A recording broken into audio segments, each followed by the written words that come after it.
Hi dear students, आप देख रहे हैं मेरा YouTube channel Swami Manoj chemistry. Ionic bond में ही आज हम बात करेंगे आयनिक बॉन्ड्स या आयनिक कंपाउंड्स की स्पेसिफिक प्रॉपर्टीज क्या है, मींस प्रॉपर्टीज और characteristics of ionic compounds.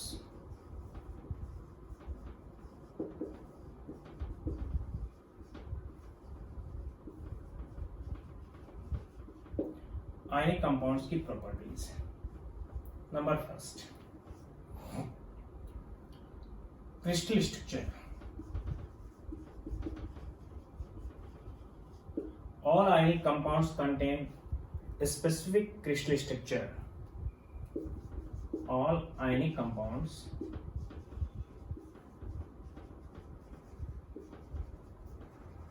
contain crystal structures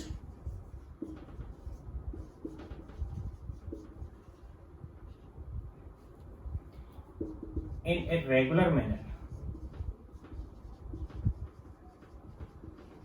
regular manner में क्रिस्टल स्ट्रक्चर फॉर्मेट करते हैं, उनकी एक स्पेसिफिक क्रिस्टल स्ट्रक्चर होती है। For example NaCl, sodium chloride, it is empirical formula.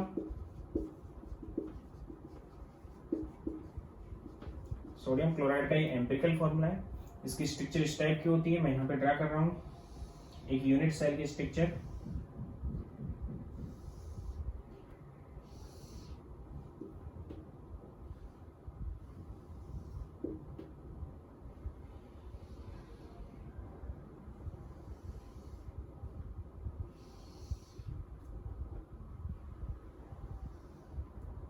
ये 3 स्क्वायर बनाए मैंने, तीनों पैरेलल हैं एक दूसरे के। इनके कॉर्नर्स को मिला रहा हूं मैं।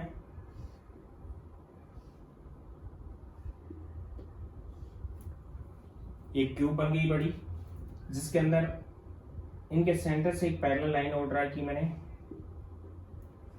इसके भी सेंटर में एक पैरेलल लाइन ड्रा की, इसके भी सेंटर में एक पैरेलल लाइन ड्रा की। आगे वाली लाइन को आगे वाली से, पीछे वाली को पीछे वाली से, बीच वाली को बीच वाली से मिला दिया। इसी टाइप से इसके भी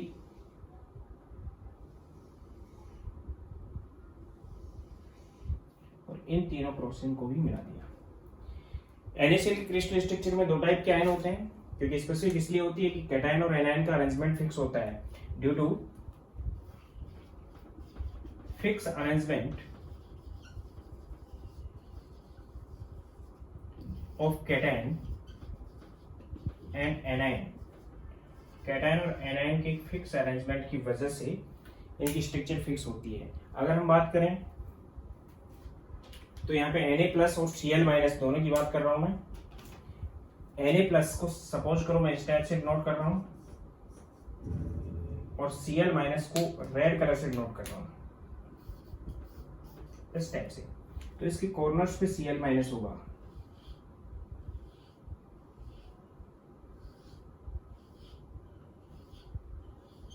उसके साथ साथ फेस के सेंटर में भी Cl- होगा। ये एक बड़ी क्यूब है जिसमें 8 कॉर्नर हैं, जिनमें मैंने दिखा दिया, और 6 फेसेस हैं जिसके भी सेंटर पर मैंने इनको दिखा दिया है। जो सोडियम है वो प्रेजेंट है एज सेंटर पे,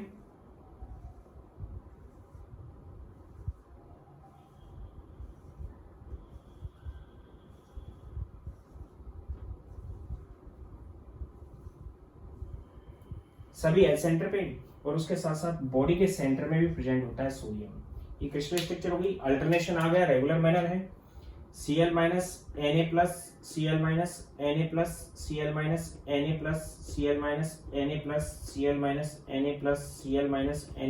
Cl- Na+, एक रेगुलर मैनर है। It is unit cell of NaCl। ये NaCl की यूनिट सेल है। यानी किसी भी आयनिक क्रिस्टल को अगर हम देखते हैं तो आयनिक क्रिस्टल की एक स्पेसिफिक स्ट्रक्चर होती है, जिसमें कैटायन और एनायन का एक रेगुलर मैनर होता है, जिसको हम यूनिट सेल्स के अंदर डिनोट करते हैं इस टाइप से, जैसे NaCl की मैंने बनाई। और हमेशा ही हम किसी भी क्रिस्टल का जो आयनिक सॉलिड होता है उसका एक आयनिक रेशियो के अकॉर्डिंग, यानी कि एक सोडियम के साथ एक क्लोराइड इसमें प्रेजेंट है, एक सोडियम के साथ एक क्लोराइड। जैसे CF2 होता है तो एक कैल्शियम के साथ 2 फ्लोराइड होते हैं। Na2 होता सोडियम ऑक्साइड, तो एक ऑक्सीजन के साथ 2 सोडियम प्रेजेंट होते हैं। एक फिक्स रेशियो के अंदर, एक फिक्स मैनर के अंदर प्रेजेंट होते हैं। तो क्रिस्टल स्ट्रक्चर स्पेसिफिक होती है, NaCl की एक यूनिट सेल का एग्जांपल दिया मैंने। सेकंड,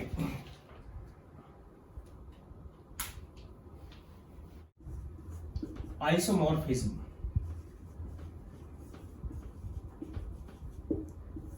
आइसोमॉर्फिज्म ये शो करते हैं। What is isomorphism? जिन कंपाउंड में कैटायन और एनायन दोनों को मिला के इलेक्ट्रॉनिक कॉन्फ़िगरेशन जिन कंपाउंड्स की सेम आती है वो आइसोमॉर्फ कंपाउंड्स होते हैं।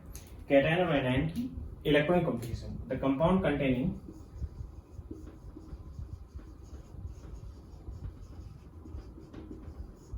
Same electronic configuration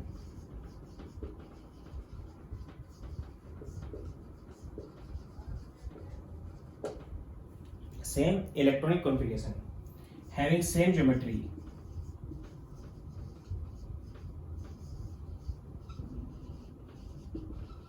or crystal structure are called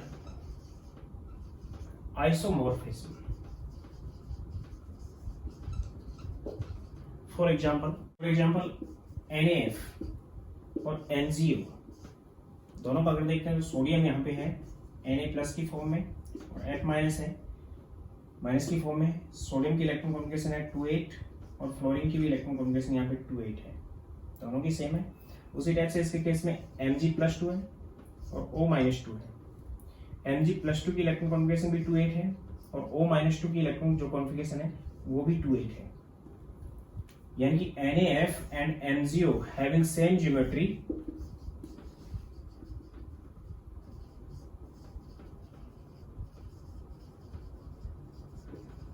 and both are isomorph, दोनों ही एक दूसरे के आइसोमॉर्फ हैं। फॉर एग्जाम्पल कैल्शियम क्लोराइड है CaCl2 एंड K2S है पोटेशियम सल्फाइड। कैल्शियम को अगर देखते हैं तो Ca+2 के अंदर है और क्लोराइड Cl- और Cl- में दो क्लोराइड है। Ca+2 के इलेक्ट्रॉन कॉन्फ़िगरेशन 2, 8 एंड 8 है, क्लोराइड की भी 2, 8 एंड 8 है एंड इस क्लोराइड की भी 2, 8 एंड 8 है। इसी टाइप से यहाँ पे दो पोटेशियम है K+ एंड K+ और एक है S-2। K+ की इलेक्ट्रॉन कॉन्फ़िगरेशन 19 नंबर पे आता है, एक घटा दिया हमने, 2, 8 एंड 8 है। पोटेशियम की यहाँ पे भी 2, 8, 8 है और यहाँ पे सल्फाइड की 2, 8 एंड 8 है। तो हम कह सकते हैं कि CaCl2 and K2S both having same geometry और सेम क्रिस्टल स्ट्रक्चर।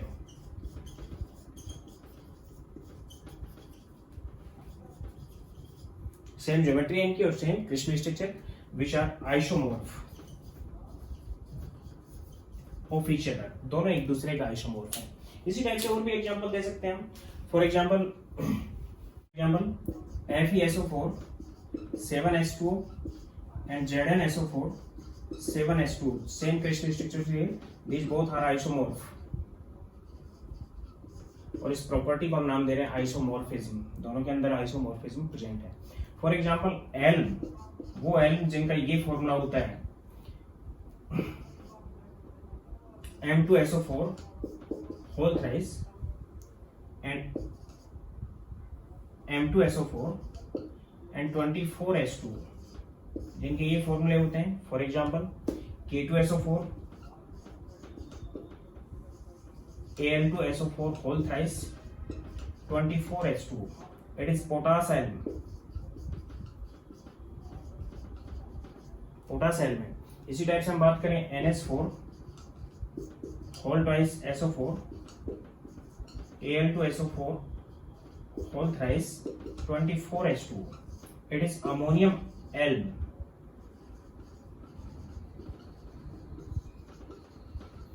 दोनों आइसोमॉर्फिज्म शो कर रहे हैं और दोनों आइसोमॉर्फ हैं। और भी बहुत से एग्जांपल ले सकते हैं, दोनों के अंदर जो प्रॉपर्टी बनती है वो आइसोमॉर्फिज्म की है। यानी एल्म जिनका ये फॉर्मूला होता है वो भी आपस में आइसोमॉर्फिज्म शो करती हैं। Higher melting point and boiling point.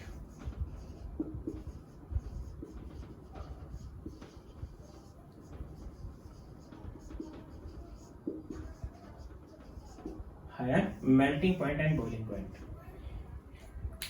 जो आयनिक सॉलिड होते हैं उनके अंदर कैटायन और एनायन के बीच में इलेक्ट्रोस्टैटिक फोर्स लगता है, जो कि स्ट्रॉन्ग इलेक्ट्रोस्टैटिक फोर्स है। सभी रूम टेम्परेचर पे आयनिक सॉलिड सॉलिड स्टेट में होते हैं। हायर टेम्परेचर पे मेल्टिंग पॉइंट आता है इनका, और उससे भी हायर टेम्परेचर पे इनका बॉइलिंग पॉइंट आता है। Means all ionic compounds are solid at room temperature. All ionic compounds are solid at room temperature and having higher melting point, melting and boiling point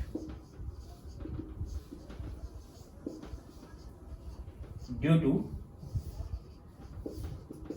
presence of strong electrostatic force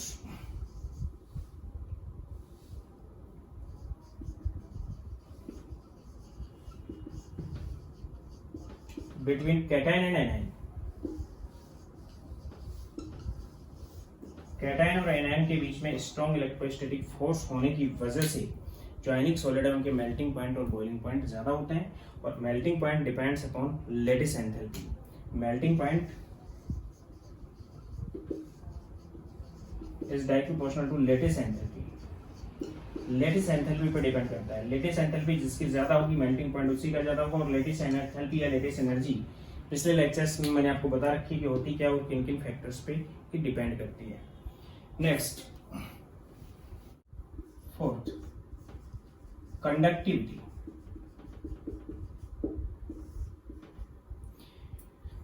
solid होता है आयनिक solid,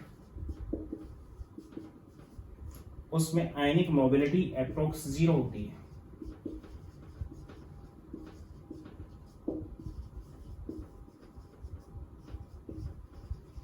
आयनिक mobility नहीं होती, इसमें least conductivity होती है।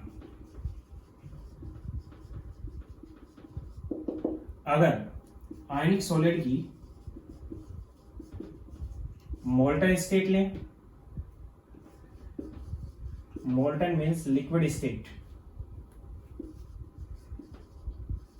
और melting state,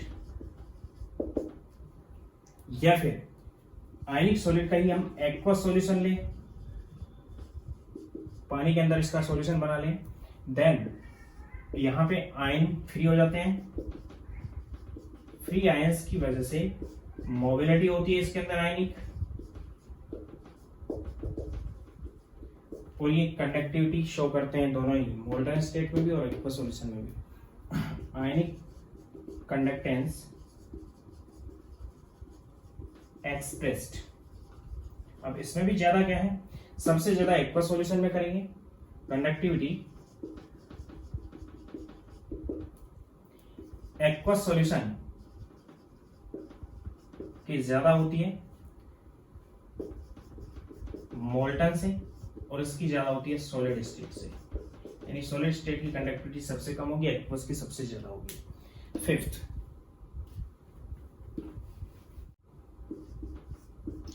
hard and brittle nature.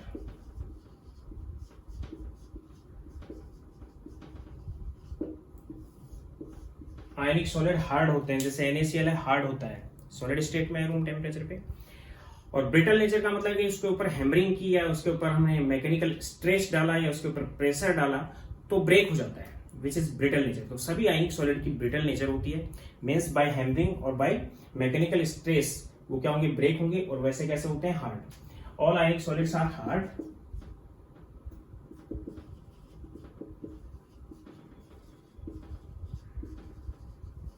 Due to presence of strong electrostatic force।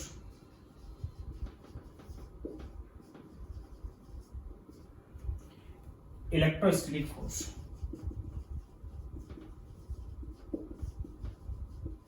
between ions, but in case of hammering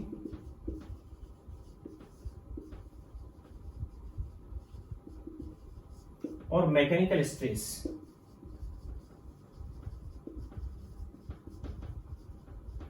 these are break it out,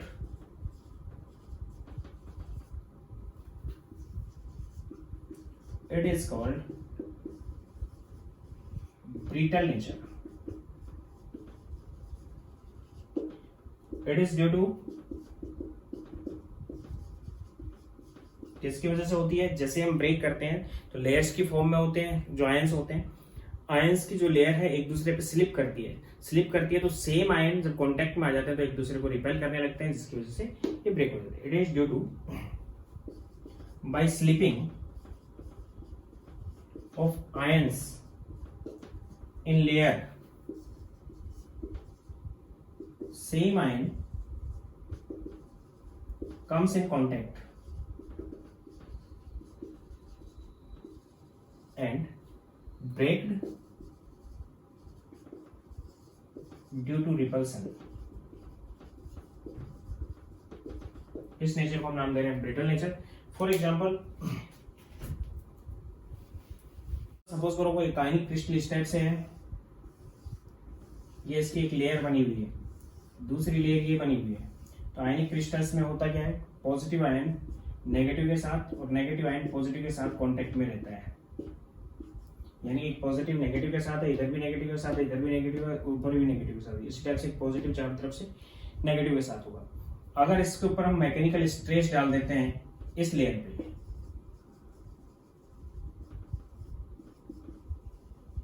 तो ये लेयर स्लिप हो जाएगी. इस टाइप की कंडीशन होगी कि फर्स्ट लेयर स्लिप होगी, second layer के पार्टिकल वहीं की वहीं रहे. तो कंडीशन क्या आ गई? पॉजिटिव इस पॉजिटिव के कांटेक्ट में आ गया, नेगेटिव नेगेटिव के कांटेक्ट में आ गया, पॉजिटिव पॉजिटिव के कांटेक्ट में आ गया और नेगेटिव नेगेटिव के कांटेक्ट में आ गया. और यहाँ पे जैसे ही दोनों कांटेक्ट में आए, कांटेक्ट में आते ही ये अलग अलग लेयर्स हो जाएंगे.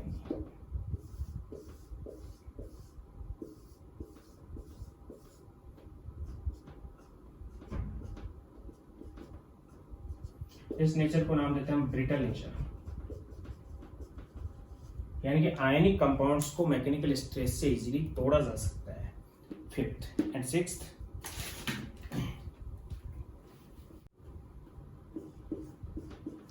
Electrolytic nature.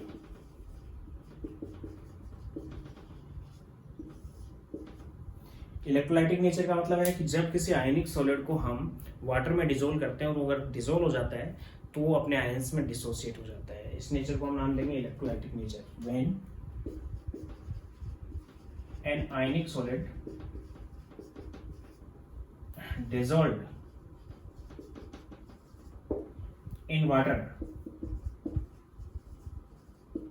then it dissociates in its ions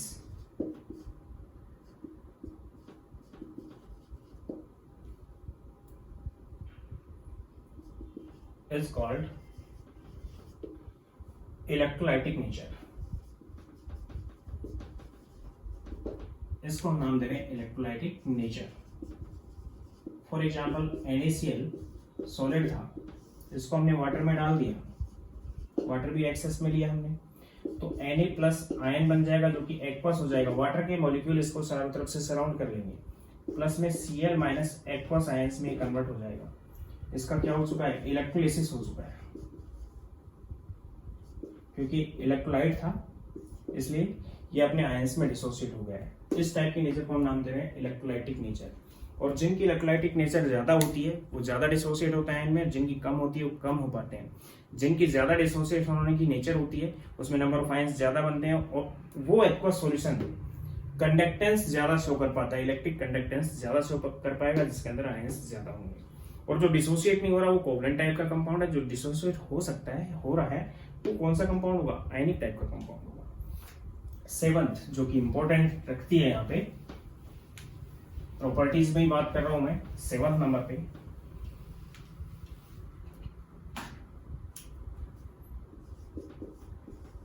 solubility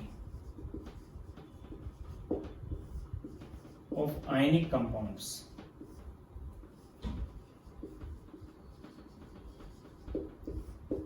इसके लिए दो चीजें वेरी करती हैं। सबसे पहली बात तो कि किसी आयनिक कंपाउंड को हम किस सॉल्वेंट में डालें। तो जनरली हम आयनिक कंपाउंड को वाटर के अंदर डिसोल्व करते हैं, तो वाटर के अंदर वो डिसोसिएट हो जाते हैं अपने आयंस के अंदर।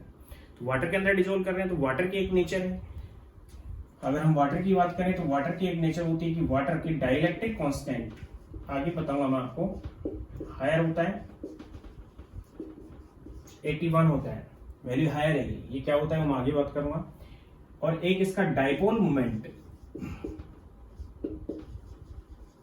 ये भी इसी चैप्टर में आएगा, वो होता है 1.84D।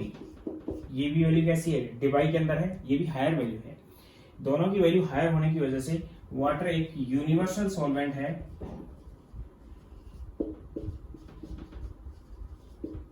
स्पेसिफिक यूनिवर्सल सॉल्वेंट हो गया वाटर, इसलिए इसकी प्रॉपर्टीज को हम यूज करते हैं। डाइपोल मोमेंट होने की वजह से यूनिवर्सल सॉल्वेंट तो है ही, उसके साथ साथ पोलर मॉलिक्यूल भी है। वाटर के अंदर अगर देखते हैं तो एक ऑक्सीजन है, दो हाइड्रोजन के एटम्स हैं। ऑक्सीजन की इलेक्ट्रोनेगेटिविटी 3.5 होती है, जो कि पीरियोडिक टेबल में सेकंड नंबर पे आता है हाईएस्ट में, और इसकी 2.1 होती है। हाइड्रोजन की 2.1 होती है पॉलिंग स्केल पे। तो होता क्या है कि हाइड्रोजन की इलेक्ट्रोनेगेटिविटी कम है और ऑक्सीजन की इलेक्ट्रोनेगेटिविटी ज्यादा है, इसलिए ऑक्सीजन की तरफ इलेक्ट्रॉन खींचेंगे, पोल्स बन गया। यहाँ पे ऑक्सीजन की तरफ इलेक्ट्रॉन, शेयरिंग इलेक्ट्रॉन ऑक्सीजन की तरफ अट्रैक्ट होंगे, जिसकी वजह से ऑक्सीजन पे फ्रैक्शन नेगेटिव और हाइड्रोजन पे फ्रैक्शन पॉजिटिव चार्ज रेगुलर बना रहेगा। इसलिए ये मॉलिक्यूल कैसा हो गया, पोलर हो गया। इसको हम इस टाइप से नोट करेंगे कि ये इसके अंदर दो पोल बन चुके हैं इस टाइप से, यहाँ पे पॉजिटिव पोल है और यहाँ पे कौन सा पोल बन चुका है, नेगेटिव पोल बन चुका है। ऑक्सीजन की जगह नेगेटिव और यहाँ पे पॉजिटिव। पोलर होने की वजह से इसके ऊपर चार्ज है, इसकी वजह से ये आयंस को चारों तरफ से सराउंड करता है चार्ज की वजह से। पॉजिटिव जो इसका पोल है वो नेगेटिव आयन को चारों तरफ से सराउंड करता है, और जो नेगेटिव पोल है वो पॉजिटिव आयन को चारों तरफ से सराउंड करता है। यानी कि वाटर के अंदर अगर हम सोलिबिलिटी की बात करें तो generally ionic solid dissolved in water, generally ionic solid soluble in water, ionic solid generally water के अंदर सोल्यूबल होते हैं। किस टाइप से होते हैं वो ध्यान देना। सपोज करो हमने NaCl टाइप क्रिस्टल लिया, तो होगा क्या कि हमने वाटर यहाँ पे ऐड कर रखा है, तो वाटर ऐड किया तो ये सोडियम और क्लोराइड, इसमें दो टाइप के आयन है इस टाइप से, Na+ ये आयन है और Cl- ये आयन है। सपोज करो तो वाटर के मॉलिक्यूल Na+ को इस टाइप से सराउंड करेंगे चारों तरफ से, यहाँ पॉजिटिव यहाँ नेगेटिव, यहाँ नेगेटिव यहाँ पे पॉजिटिव।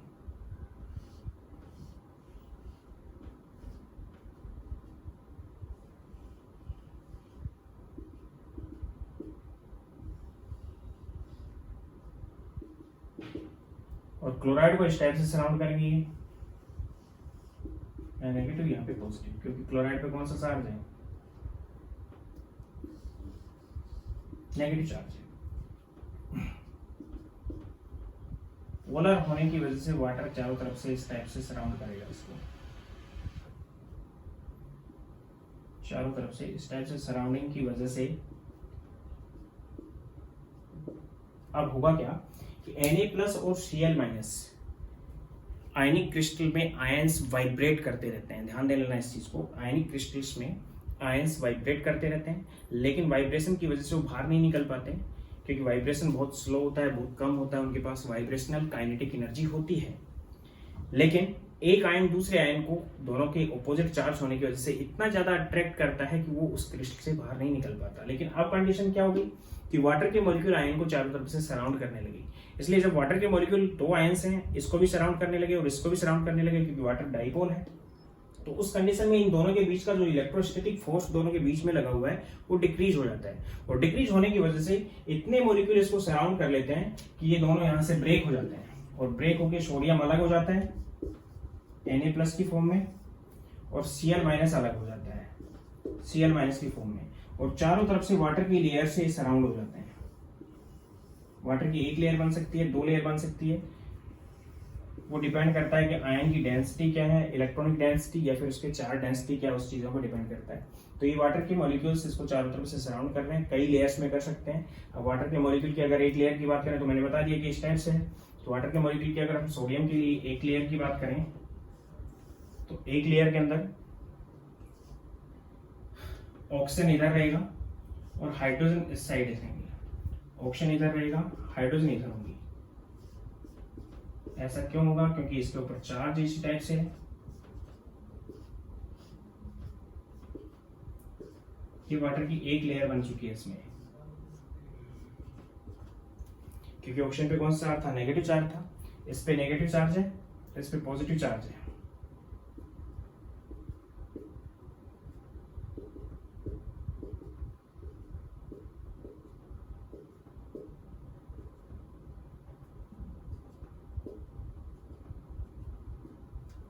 यानी पहली जो लेयर बनी हुई है उसमें ये तो आयन था, और वाटर कैसा है? डाइपोल है। यानी पहली लेयर जो बनेगी वो आयन डाइपोल इंटरेक्शन से बनेगी। फर्स्ट लेयर किससे बनेगी? क्वेश्चन पूछा गया है आईआईटी में कि फर्स्ट लेयर किससे बनती है, तो आयन और डाइपोल का जो इंटरेक्शन है उससे फर्स्ट लेयर बनती है। सेकेंड लेयर जो इसके ऊपर आएगी वो वाटर की ही लेयर होगी, वो हाइड्रोजन बॉन्ड से बनेगी। यहाँ पे ऑप्शन आएगा हाइड्रोजन हाइड्रोजन,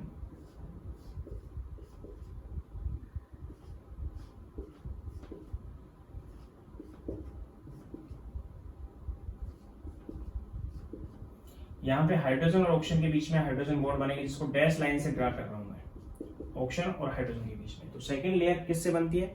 हाइड्रोजन बॉन्ड की वजह से। मींस सेकेंड लेयर फॉर्म्ड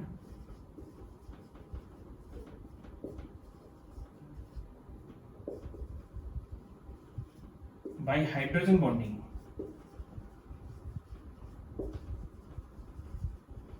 इस टाइप से एक आयन को कई लेयर सराउंड कर लेती हैं, और इस आयन को अब हम नाम देंगे एक्वस आयन, Na+ एक्वस, और इसको हम नाम देंगे Cl- एक्वस। यानी कोई आयनिक सॉलिड वाटर में सॉल्युबल क्यों है? क्योंकि वाटर का डाइलेक्ट्रिक कांस्टेंट सॉल्वेशन प्रॉपर्टी होती है उसकी, कि उसके अंदर अगर हम किसी आयन को डालते हैं तो वो कितना जल्दी उसको चारों तरफ से सराउंड कर पाता है, उसकी सॉल्यूशन। एक उसका डाइपोल मोमेंट ज्यादा होने की वजह से क्या होता है कि पोलर होता है तो कैटायन या एनायन दोनों को ही चारों तरफ से सराउंड कर लेता है। ये तो मैंने सोडियम का बता दिया। अगर हम क्लोराइड की बात करते हैं तो Cl- यहाँ पे था इस टाइप से, तो इसको जो वाटर सराउंड करता है वो इस टाइप से करता, oxygen hydrogen and hydrogen, oxygen hydrogen and hydrogen.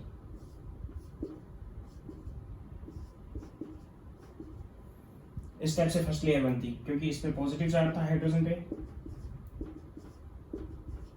और ऑक्सीजन पे नेगेटिव चार्ज था। फर्स्ट लेयर में वही आयन और वही डाइपोल का इंटरेक्शन होता, और सेकंड लेयर जो बनती है वो हाइड्रोजन बॉन्ड से बनती, वो इस टाइप से बनती। यहाँ पे दिखा रहा हूं मैं सेकंड लेयर, यहाँ पे हाइड्रोजन होता, ऑक्सीजन होती, हाइड्रोजन होता। इस ऑक्सीजन और इस हाइड्रोजन के बीच में हाइड्रोजन बॉन्ड बन जाता। तो सेकंड लेयर किसकी बॉन्ड से बनती? Hydrogen bond. हाइड्रोजन बॉन्ड भी इसी चैप्टर में आगे आ जाएगा। तो वाटर में कोई आयन डिसॉल्व क्यों होता है? उसका बेसिक रीजन है कि आयन के ऊपर चार्ज होता है और वाटर भी डाइपोल है, पोल बना हुआ है उसके अंदर दो, इसलिए वो उसको चारों तरफ से सराउंड करता है। अब सॉलिड है, आयनिक सॉलिड, जैसे NaCl था, उसके अंदर आयंस वाइब्रेट कर रहे हैं लेकिन बाहर नहीं निकल पा रहे। वाइब्रेशनल काइनेटिक एनर्जी है उनके पास, लेकिन वो बाहर नहीं निकल पा रहे। क्यों नहीं निकल पा रहे हैं?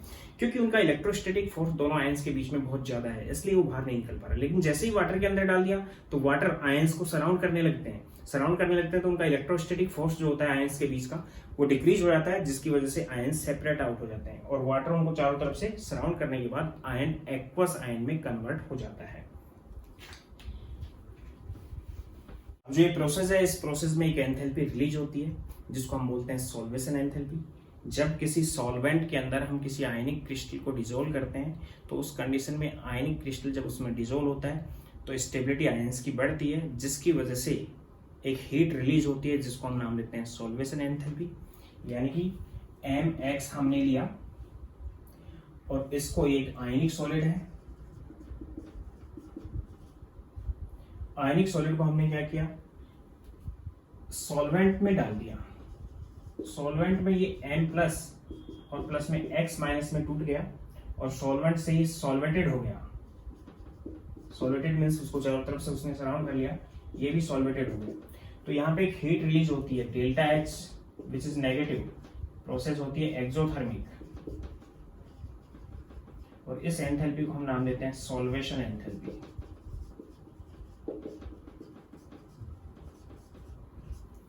और अगर सॉल्वेशन एंथैल्पी में कोई भी सॉल्वेंट यूज किया हमने, अगर हम यहाँ पे वाटर यूज करते हैं तो वाटर के केस में इसी को रिलेटेड करते हैं हम हाइड्रेशन एंथैल्पी। एग्जैक्ट डेफिनेशन अभी बता रहा हूं मैं आपको, हाइड्रेशन एंथैल्पी या हाइड्रेशन एनर्जी।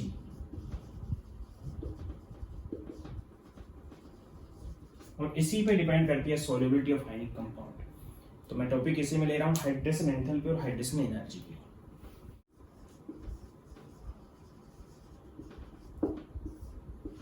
वाटर के केस में इसको नाम देंगे हम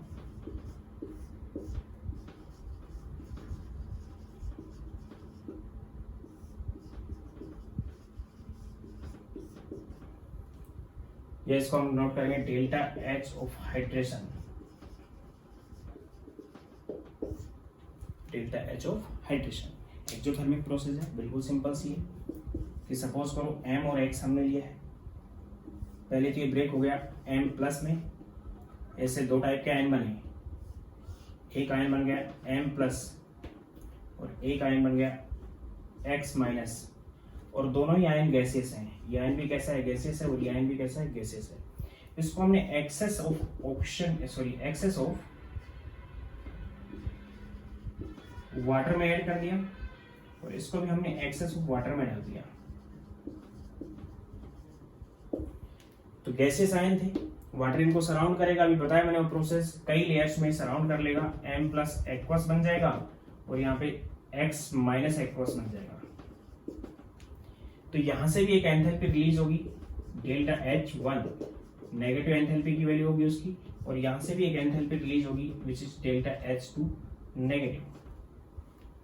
यानी कि गैसियस आयंस को जब हम एक्वस आयन में कन्वर्ट करते हैं, वो भी एक्सेस में। एक्सेस में क्यों लिया, ध्यान देने का, किसी भी एक एटम को या एक गैसियस आयन को वाटर के जितने मॉलिक्यूल सराउंड करना चाहें उतने कर लें, फिर भी एक्सेस बचना चाहिए वाटर, यानी कि मैक्सिमम स्टेबिलिटी तक आयन पहुंच जाना चाहिए। 10 लेयर, 20 लेयर, 24 लेयर, 50 लेयर, जितनी भी लेयर बननी चाहिए वो बना लेनी चाहिए उसको, उसके बाद की लेयर नहीं बननी चाहिए उसके ऊपर। तो वो मैक्सिमम हीट डेवलप करेगा क्योंकि आयन स्टेबल हो रहा है।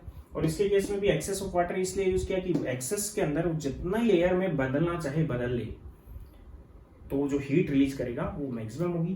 तो कैटायन के लिए ये हीट मैक्सिमम है, ये एनायन के लिए है। Then delta H1 is hydration enthalpy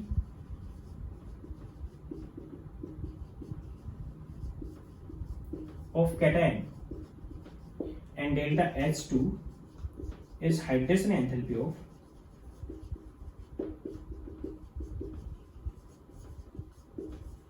anion। ये anion की हाइड्रेशन एंथैल्पी है। देन mx की हाइड्रेशन एंथैल्पी अगर देखनी है हमने, तो hydration enthalpy of mx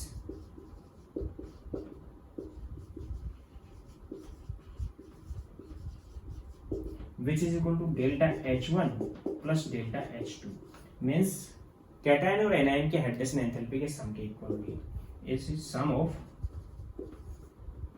hydration enthalpy of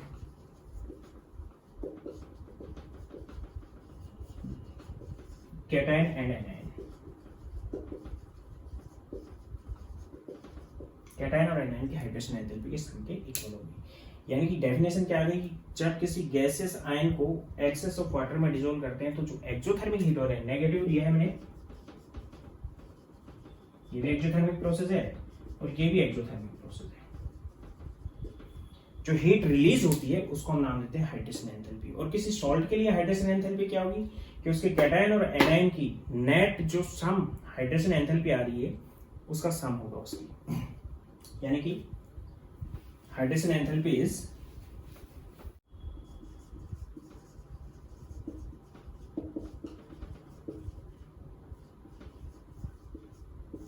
enthalpy of or energy is released, energy in which gaseous ion dissolved in aqueous ion in presence of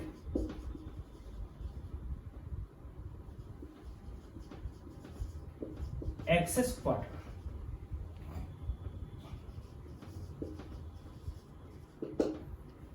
In case of salt,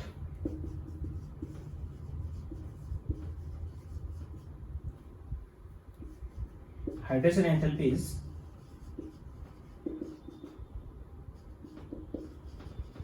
sum of hydrogen enthalpy of its ions. इनके ions का सम होगी. For example in case of NaCl, NaCl को सबसे पहले solid को हमने किस में कन्वर्ट किया, Na+ और Cl- गैसेस में. गैसेस की बात होगी, गैसेस आयन होने चाहिए दोनों. उसके बाद सोडियम को एक्वस में कन्वर्ट कर दिया हमने वाटर की प्रेजेंस में, और क्लोराइड को भी एक्वस में कन्वर्ट कर दिया हमने वाटर की प्रेजेंस में. वाटर एक्सेस लिया है हमने एक्वस में. तो यहाँ पे एक हीट रिलीज हुई which is delta H which is equal to -406 kilo joule per mole, और यहाँ से एक हीट रिलीज हुई which is delta H is -363 kilo joule per mole. Exactly यही एक एक मोल के लिए केस होता है. Then delta H which is -406 kilo joule per mole is hydrogen enthalpy of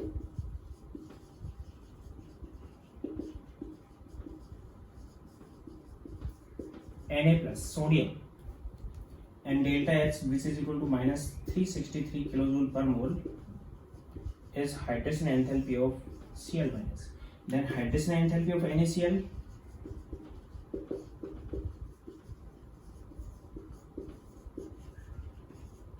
which is sum of these. sum कितना आ रहा है, -406 and -363 which is 767 किलोजूल पर मोल. एक्सोथर्मिक प्रोसेस है. अगर यहाँ दिया होगा तो प्लस में देंगे, और डेल्टा एच को बाद में लिखा तो माइनस में है. इसका मतलब हीट डेवलप होती है, आयन स्टेबलाइज होता है वाटर में डिसॉल्व होने के बाद. अब कितनी लेयर बना पा रहा है उस पर डिपेंड करती है हाइड्रोजन एंथैल्पी. जो कम लेयर बना पाता है उसकी हाइड्रोजन एंथैल्पी कम होती है, जो ज्यादा लेयर बना पा रहा है उसकी हाइड्रोजन एंथैल्पी ज्यादा होती है. Means hydrogen enthalpy depends upon hydrogen enthalpy.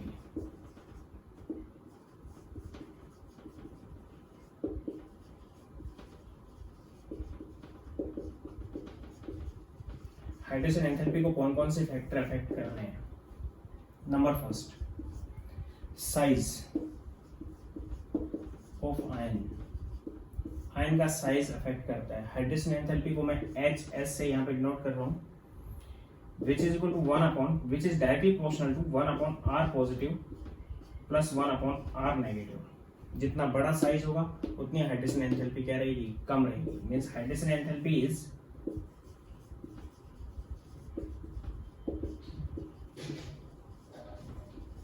Directly proportional to 1 size of ion.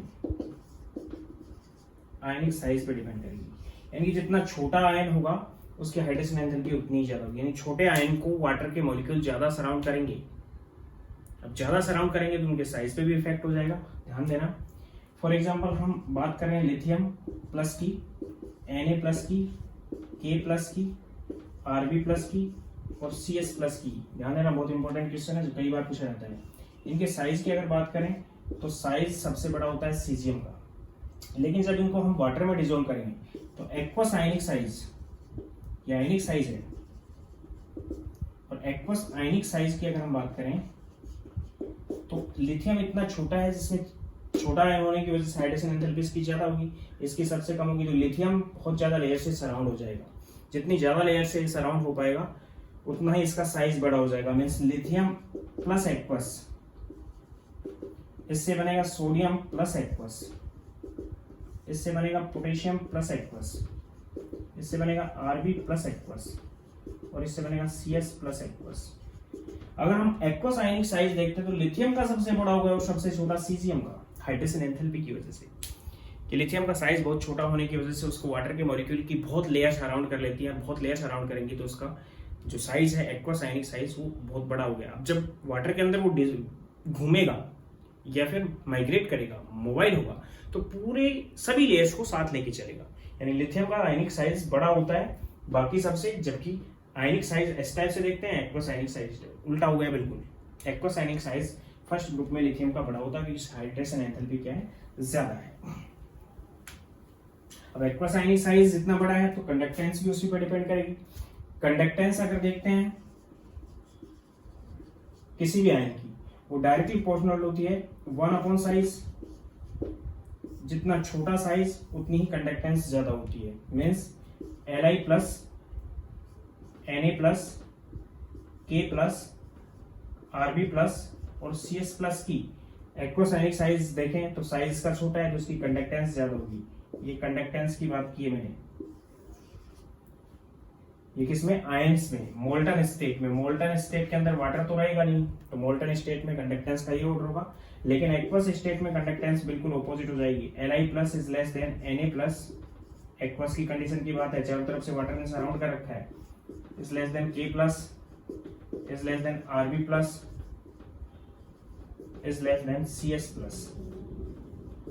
ये एक्वस कंडीशन में होगा, यानी कि वाटर के अंदर लिथियम की कंडक्टेंस सबसे कम होगी इन केस में, और अगर मोल्टन स्टेट में लेते हैं तो सीजियम की कंडक्टेंस सबसे ज्यादा होगी। यानी साइज ऑफ आयन पे डिपेंड करती है हाइड्रेशन एंथैल्पी। कहने का मतलब ये है कि किसी आयन को कितने वाटर के मॉलिक्यूल सराउंड कर रहे हैं, उसकी उतनी ज्यादा हीट रिलीज होगी, उतनी ही ज्यादा उसके अंदर हाइड्रेशन एंथैल्पी होगी, उतना ही जल्दी वो डिसोल्व होगा वाटर में, उतना ही जल्दी वो क्या होगा? डिसोल्व भी होगा वाटर में।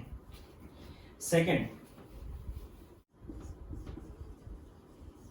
चार्ज ऑन आयन, आयन के ऊपर चार्ज, या फिर चार्ज डेंसिटी। चार्ज डेंसिटी कितनी होगी? Charge upon size. साइज तो इनवर्सली प्रोपोर्शनल बता ही दिया मैंने चार्ज डेंसिटी का। चार्ज ऑन आयन जितना ज्यादा चार्ज होगा, जितनी ज्यादा चार्ज डेंसिटी में चार्ज ज्यादा होना चाहिए, साइज छोटा होना चाहिए, तो उस कंडीशन में उतनी ज्यादा हाइड्रेशन एंथैल्पी होगी। मींस हाइड्रेशन एंथैल्पी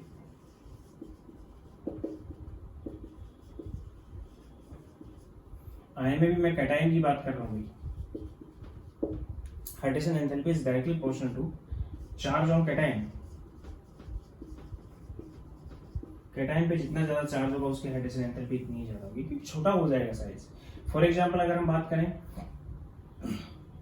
Fe+2 और Fe+3 की, तो Fe+3 की चार्ज डेंसिटी ज्यादा है क्योंकि चार्ज ज्यादा है और साइज छोटा है, या फिर Fe+3 के ऊपर चार्ज भी ज्यादा है, इसलिए हम कंडीशन को बता सकते हैं कि Fe+3 की हाइड्रेशन एंथैल्पी ज्यादा होगी। ये हाइड्रेशन एंथैल्पी का ऑर्डर लिया मैंने।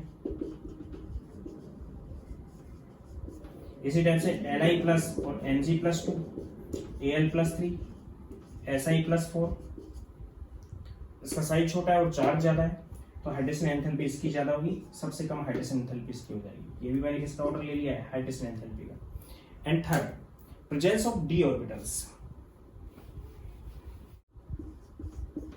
Presence of vacant d orbitals.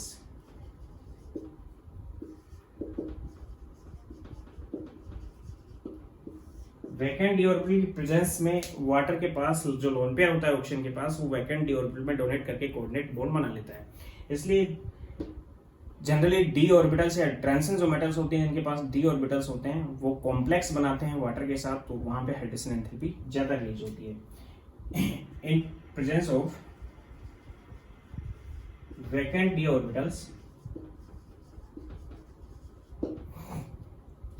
Water donate its lone pair into vacant d orbitals, resultant hydration enthalpy is higher.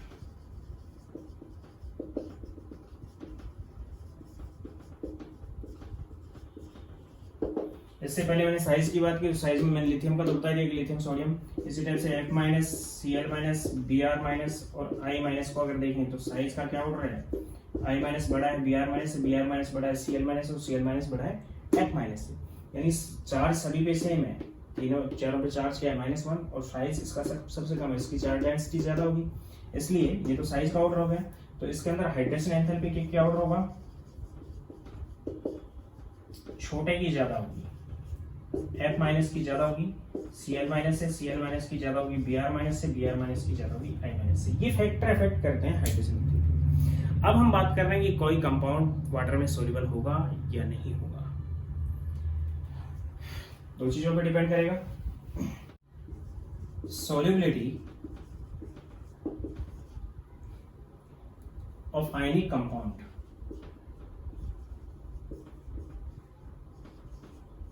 depends upon lattice energy and hydration energy.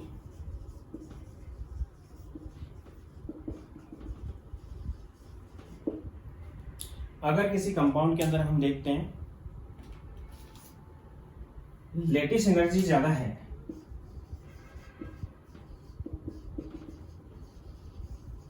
Hydration energy से,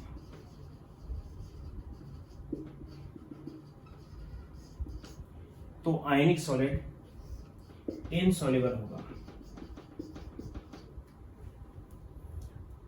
अगर lattice energy कम है, hydration energy से,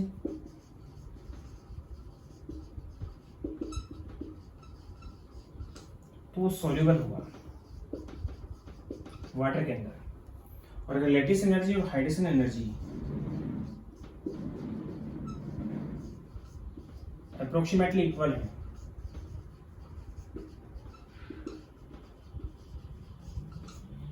तो sparingly soluble होगा, कम soluble होगा। इन दो factor पे generally ये डिपेंड करेगी कि कोई सब्सटेंस किसी पे सॉल्युबल होगा या नहीं होगा और किस टाइप से होगा, वो मैं यहाँ पर डिस्कस कर रहा हूँ। बहुत इंपॉर्टेंट टॉपिक है, इसमें से क्वेश्चन पूछे जाते हैं। फैक्टर अफेक्टिंग सॉल्युबिलिटी, सॉल्युबिलिटी के कौन कौन से फैक्टर अफेक्ट करेंगे? Number first, dielectric constant of solvent. Solvent जो हम यूज कर रहे हैं उसका डाई इलेक्ट्रिक कांस्टेंट जितना ज्यादा होगा उतना ही आयनिक क्रिस्टल उसमें ज्यादा सोल्यूबल होगा। जैसे वाटर का मैंने बताया 81 होता है जो कि हायर है, इसलिए यूनिवर्सल सॉल्वेंट हो गया।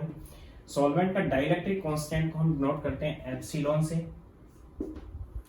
और ये डायरेक्टली रिलेटेड होता है हाइड्रेशन एंथैल्पी से या फिर सॉल्वेशन एंथैल्पी से। सॉल्वेशन एंथैल्पी किसके केस में? किसी और सॉल्वेंट के केस में, या फिर हाइड्रेशन एंथैल्पी से वाटर के केस में।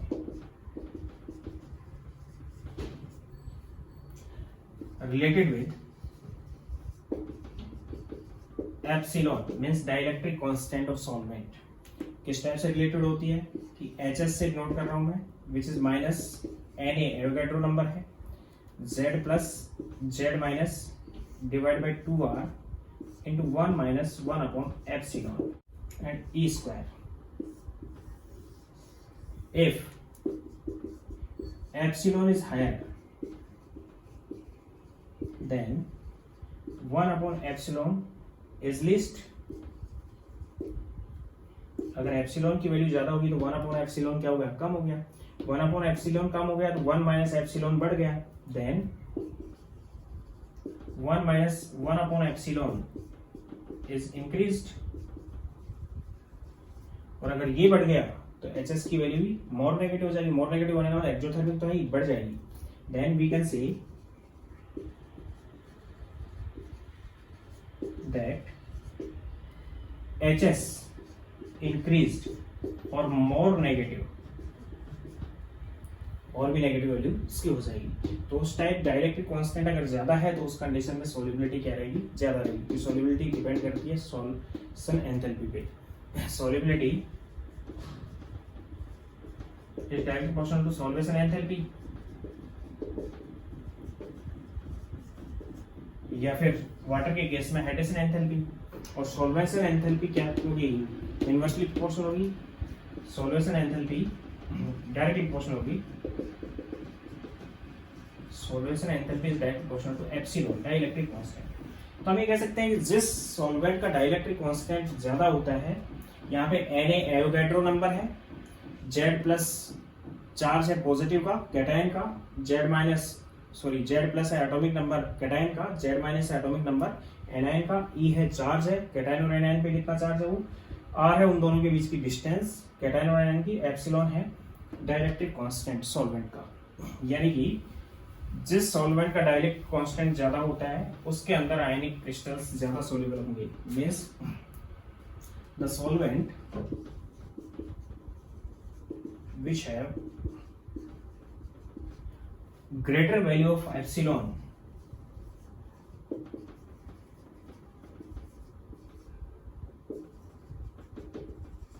having higher tendency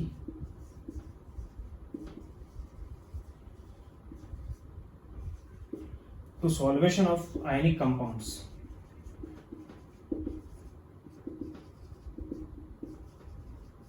आयनिक कंपाउंड्स की सॉल्वेशन की एंथैल्पी डाइलेक्ट्रिक कांस्टेंट पे डिपेंड करेगी। सेकंड, जैसा कि इससे पहले बता दिया मैंने,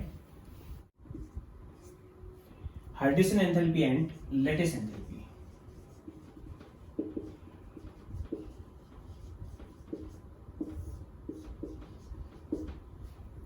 and lattice enthalpy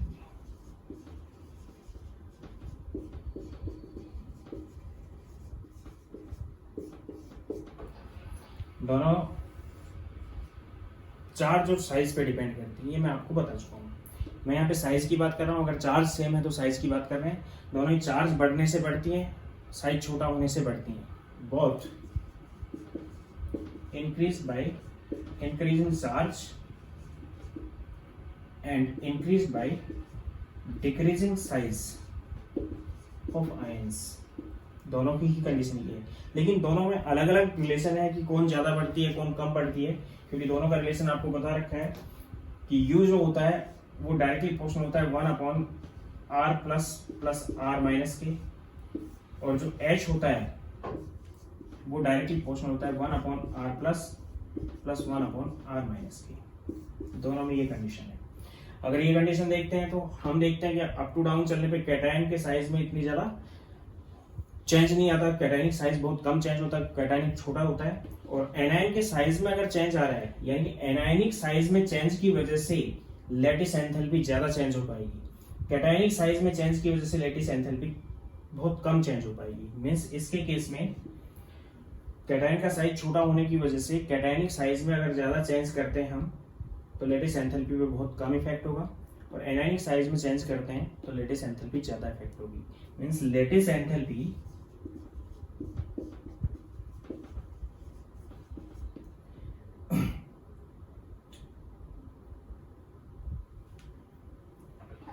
highly affected by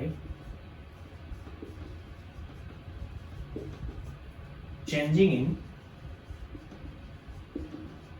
anionic size, and there is negligible effect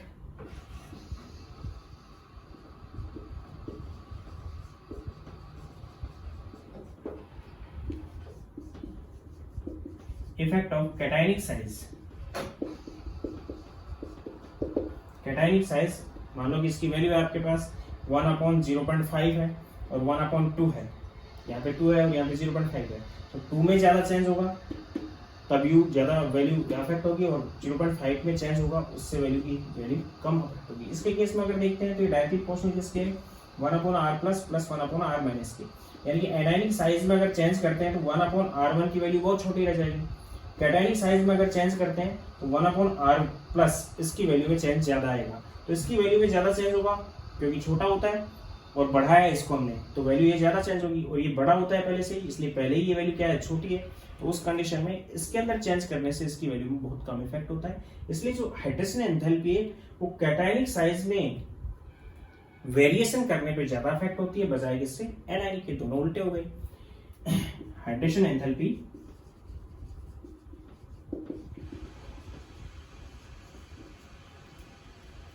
highly affected by changing in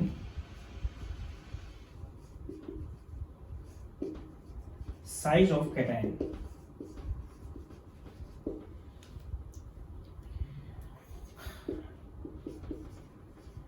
There is negligible effect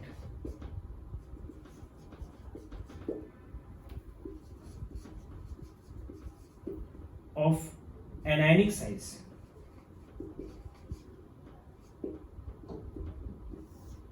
इसको मैं एक एग्जांपल से यहाँ पे डिनोट कर रहे हैं।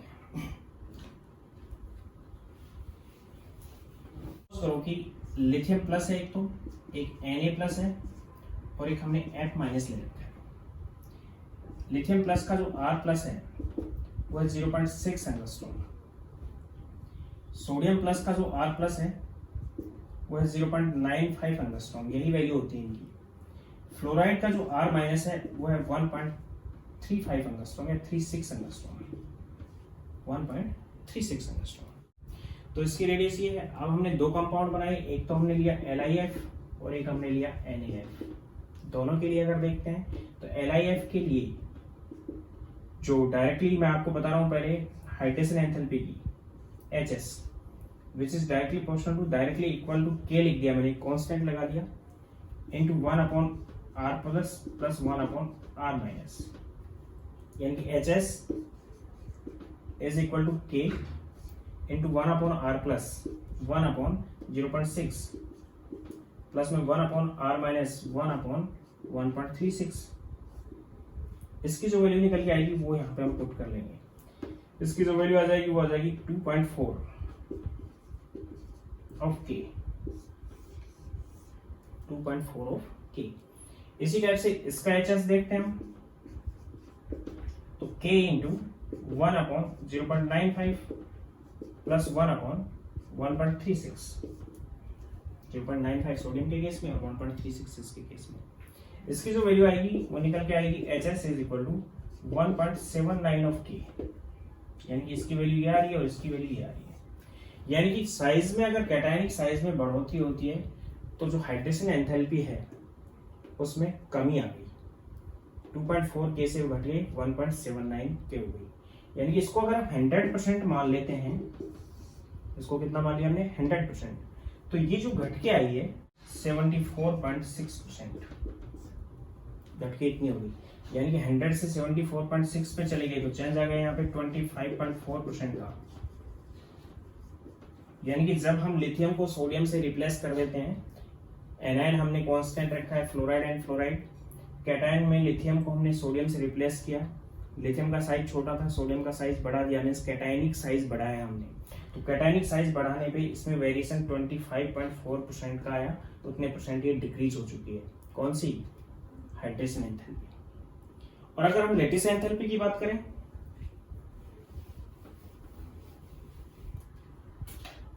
तो लैटिस एंथैल्पी अगर निकालते हैं तो lattice enthalpy is directly proportional to 1/R plus R minus, proportionality sign को कांस्टेंट मान लिया मैंने, वही K, कोई भी कांस्टेंट आ रहा है K यूज कर लिया। R प्लस की वैल्यू 0.6 प्लस में 1.36 which is K upon 1.96, then U is equal to 0.51 of K। ये लैटिस एंथैल्पी आ गई। इसके केस में U is equal to K upon 0.95 और प्लस में 1.36, इसको निकालेंगे हम तो U is equal to आ जाएगा 0.43 of K। यानी कि इसको अगर हमने 100% मान लिया तो ये लगभग 84% आ गया। यानी कि कमी तो इसमें भी हुई है साइज बढ़ने पे। फ्लोराइड हमने कांस्टेंट रखा, लिथियम को जब सोडियम से रिप्लेस किया तो कमी तो उसमें भी आई है। किसमें? लैटिस एंथैल्पी में। लेकिन लैटिस एंथैल्पी की कमी कितनी है? 16%। यानी कहने का मतलब ये है कि जब कैटायनिक साइज को वेरी करते हैं हम तो हाइड्रेशन एंथैल्पी ज्यादा अफेक्ट होती है बजाय किससे? लैटिस एंथैल्पी से। इसी से उल्टा कर ले हम एनायनिक साइज के केस में, तो एनायनिक साइज के केस में लैटिस एंथैल्पी ज्यादा अफेक्ट होती है बजाय किससे? हाइड्रेशन एंथैल्पी से। तो उसी को मैं यहाँ पे रिपीट कर रहा हूँ। When cationic size increased, then hydration enthalpy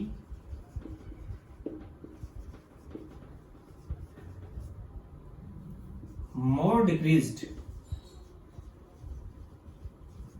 in compared to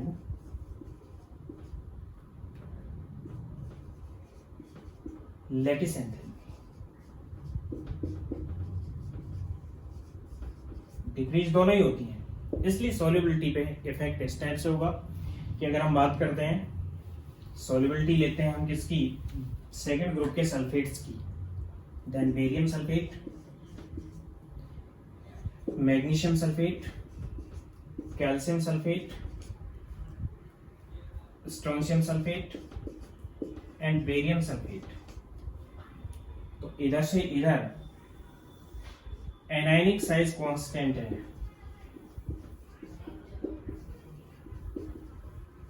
तो उसका तो कोई इफेक्ट नहीं होगा किसी भी एंथैल्पी में।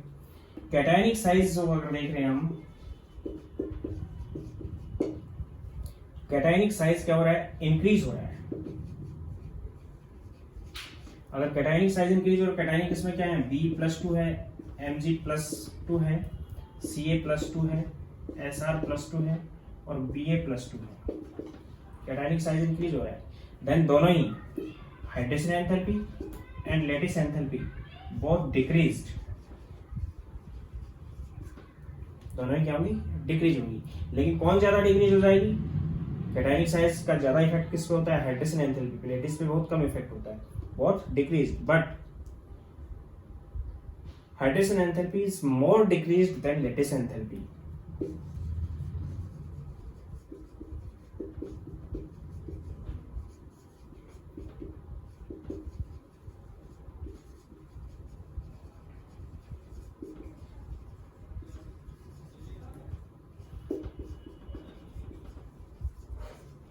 हाइड्रेशन एंथैल्पी लैटिस एंथैल्पी से ज्यादा डिक्रीज हो जाती है।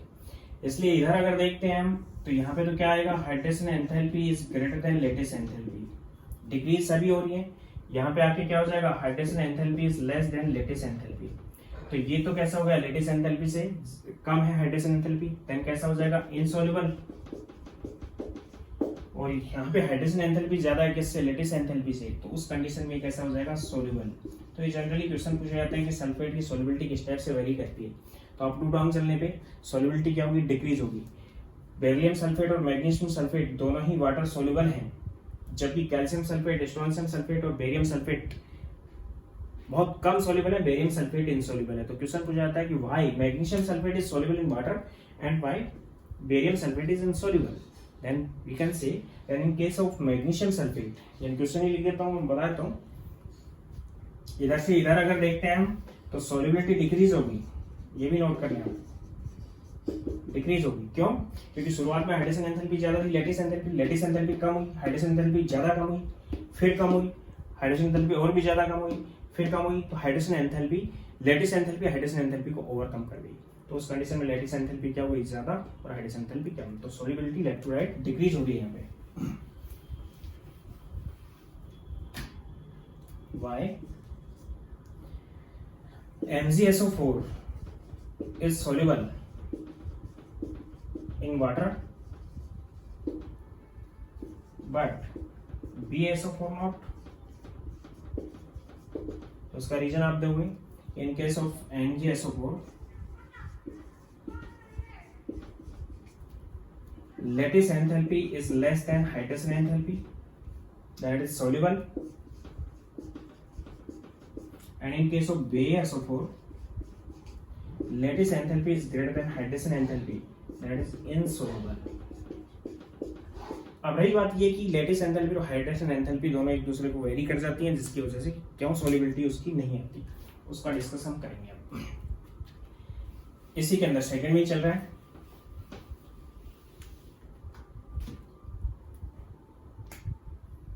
Energy states.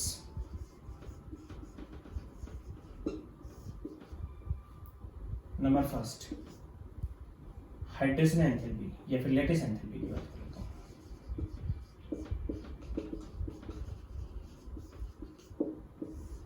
और दोनों की एक साथ बात कर रहे हैं हम, हाइड्रेशन एंथैल्पी की। Second is hydration enthalpy. इसी के अंदर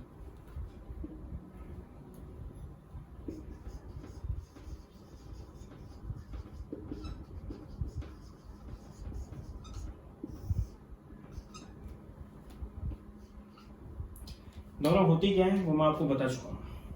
what is lattice enthalpy? Lattice enthalpy is this कि mx solid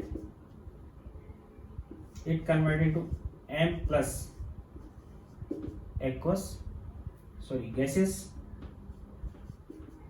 प्लस में x माइनस गैसेस, और ये होती है m प्लस गैसियस प्लस में x minus gaseous, it convert into m plus aqueous plus में x माइनस एक्वस। यहाँ पे हम वाटर यूज कर रहे हैं। ये जो स्टेप है लेटिस एंथैल्पी वाली, ये कैसी है? एंडोथर्मिक है इस केस में, क्योंकि सॉलिड को हम गैस में कन्वर्ट कर रहे हैं, यानी कि लेटिस एंथैल्पी यहाँ पे पॉजिटिव है। और यहाँ पे अगर देखें तो ये स्टेप कैसी है? एक्सोथर्मिक है, यानी कि हाइड्रोजन एंथैल्पी यहाँ पे नेगेटिव है। सॉल्वेशन की जो नेचर है वो टोटल ये है कि mx सॉलिड, वाटर में हमने इसको डिसॉल्व किया and it converted to m plus aqueous plus में Cl माइनस एक्वस। इसके लिए जो एंथैल्पी आ रही है सॉल्वेशन एंथैल्पी, इसकी वैल्यू नेगेटिव होनी चाहिए तब ये डिसॉल्व होगा, नहीं तो नहीं। अब इसमें से एक स्टेप तो ये हो गई कि इसको इसमें कन्वर्ट किया m प्लस गैस प्लस में x माइनस गैस, और एक स्टेप ये हो गई कि वाटर की प्रेजेंस में ये किया। तो यहाँ पे तो लेटिस एंथैल्पी हो गई, यहाँ पे हाइड्रोजन एंथैल्पी हो गई। ये जो डेल्टा एस ऑफ सॉल्वेशन है ये दोनों पे डिपेंड करेगा, यानी क्या आ गया? Delta S of solvents which is equal to lattice enthalpy plus hydrogen enthalpy. क्योंकि हेस लॉ यहाँ पे भी लगा दिया हमने, दो पाथ हो गए, एक पाथ में सॉल्वेशन की एंथैल्पी ये है और एक पाथ ये हो गया। इसकी एंथैल्पी इन दोनों की एंथैल्पी के इक्वल होगी, सम के इक्वल होगी, क्योंकि दो पाथ है। हेस लॉ यूज कर लिया जो बोर्न-हेबर साइकिल में यूज किया था हमने। सॉल्वेशन की एंथैल्पी लेटिस एंथैल्पी और हाइड्रोजन एंथैल्पी पे डिपेंड करती है। अब लेटिस एंथैल्पी कैसी है? पॉजिटिव। हाइड्रोजन एंथैल्पी कैसी है? नेगेटिव। इसकी वैल्यू कैसी चाहिए हमें? नेगेटिव। अगर डिसॉल्व होना है तो इसकी वैल्यू कैसे आनी चाहिए? नेगेटिव। इसकी वैल्यू नेगेटिव कब आएगी? जब हाइड्रोजन एंथैल्पी की वैल्यू जो मोड है वो लेटिस एंथैल्पी के मोड से ज्यादा होगा। मींस हम कह सकते हैं कि हाइड्रोजन एंथैल्पी अगर ज्यादा हुई लेटिस एंथैल्पी से तो उस कंडीशन में डिसॉल्व हो जाएगा, क्योंकि नेगेटिव आएगी। और अगर लेटिस एंथैल्पी ज्यादा हुई हाइड्रोजन एंथैल्पी से तो उस कंडीशन में पॉजिटिव आएगा, यानी कि वो इनसॉल्युबल होगा। तो यहाँ पे हम कंडीशन लगा सकते हैं कि Li is greater than He then insoluble, क्योंकि रिजल्टेंट ये पॉजिटिव आ जाएगा, and Li is less than He then soluble. ये कंडीशन मैं आपको बता चुका हूँ। तो सेकंड ये था कि हाइड्रोजन एंथैल्पी और सॉल्वेशन एंथैल्पी किस टाइप से वेरी करती है। थर्ड, फैक्टर अफेक्टिंग सॉल्युबिलिटी में। Third is ionic charge, factor affecting solubility में। आयनिक चार्ज अगर ज्यादा होता है किसी आयन का तो उसकी लेटिस एंथैल्पी ज्यादा होती है, मैं आपको बता चुका हूँ। और हाइड्रोजन एंथैल्पी भी ज्यादा होती है, लेकिन आयनिक चार्ज ज्यादा होने की वजह से इलेक्ट्रोस्टैटिक फोर्स ज्यादा होते हैं, जिसकी वजह से लेटिस एंथैल्पी ज्यादा होती है। और लेटिस एंथैल्पी इतनी ज्यादा होती है कि हाइड्रोजन एंथैल्पी से ज्यादा हो जाती है, इसलिए सॉल्युबिलिटी कम हो जाती है। यानी कि solubility of ion depends upon charge of ion. If ion contain greater charge,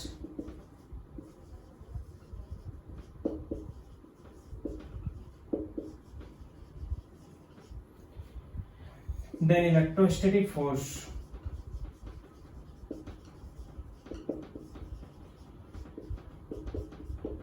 will be higher